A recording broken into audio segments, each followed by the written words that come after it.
History can be kind, history can be cruel. Mikel Arteta doesn't end up winning a trophy with this team, say, in the next 2 seasons. This one with the Champions League and next season.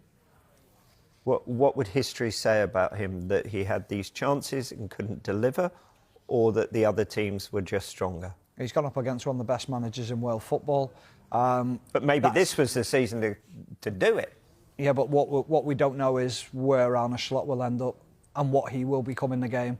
So, yes, it's a great opportunity, but we praise Arne Slot week in, week out about how he's come in, followed in the footsteps of a huge figure, and then his performances, or the team's performances under his guidance, have been incredible. So it's very difficult.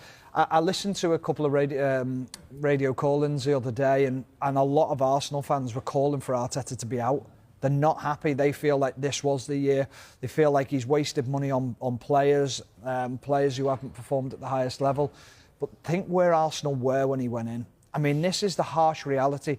It's like Arsenal fans weren't happy before Arteta was in there. Then he had this period where he was trying to change things around. The board went quiet. The rumours around all the ownership disappeared, because suddenly he had them back in the Champions League, competing at the highest level, trying to go for league titles, missing out by the smallest of margins. But now that's not good enough. Now it's, well, we should be winning the league. Why should you be winning the league? It's very difficult to win a Premier League. You're going up against the riches of Manchester City, but also the manager of Manchester City. You're going up against a very good Liverpool team for years gone by that were always competing as well. Liverpool fans will look back on that and say they've won 1 title within that time frame. They should have won more. Well, they shouldn't have, because they weren't good enough in those seasons. They went up against an incredible Manchester City team. That's the harsh reality of it. Now, people will argue about the money and things like that. Doesn't matter. You can't say it. That's by the by. That's what's happened. That's where it is. But he's done an incredible job. The big question now will be, where do they go next? How do they kick on? Who do they buy? What's the recruitment going to be in the summer?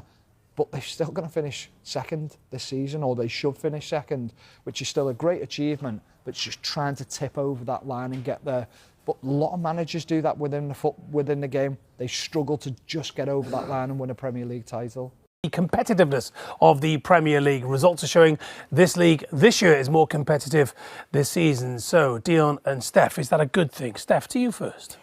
I think it's a good thing. I think we want it to be the best league in the world in terms of the best players wanting to come, the best managers, and it being unpredictable, in which we've done that today. We've watched, we wanted goals, we've got goals, and I think for me it's only a good thing. It makes, when you win, even sweeter, and it makes it even tougher when you're coming up into the league, and that's a credit to a lot of players and a lot of managers that it's actually gone to that level now. We say it's competitive, however, we could be facing a scenario whereby the 3 teams who came up for the Championship are going straight back down, and 3 teams who went down last year in the Championship are coming straight back up. Yeah, but I'm looking at Forest, I'm looking at Bournemouth, I'm looking at Fulham, Brentford, Brighton. They're not the biggest football clubs in stature in this Premier League, but what a job their managers are doing, their players are doing, and they're all in the top 10.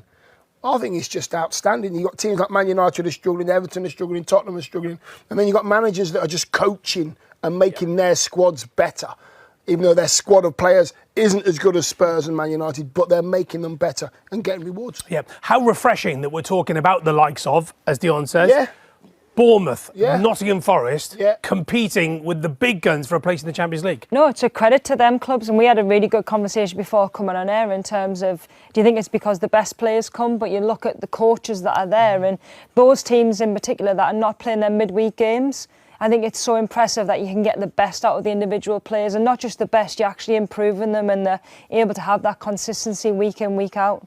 And when you think of, the giants of English football, teams that get 45,000, the likes of, your Sunderland, for example, Leeds United, Sheffield Wednesday, big clubs who are in the EFL are looking up there and thinking, look at Bournemouth, look at Brentford, teams that have been in the doldrums. Like those teams. It's like, when you look at the Championship, there's nearly every single club, again, in stature with their stadium, well, 95% of them, they're Premier League standard. Yeah. Premier League support, Premier League stadiums, all the lads have probably played in the Premier League as well. So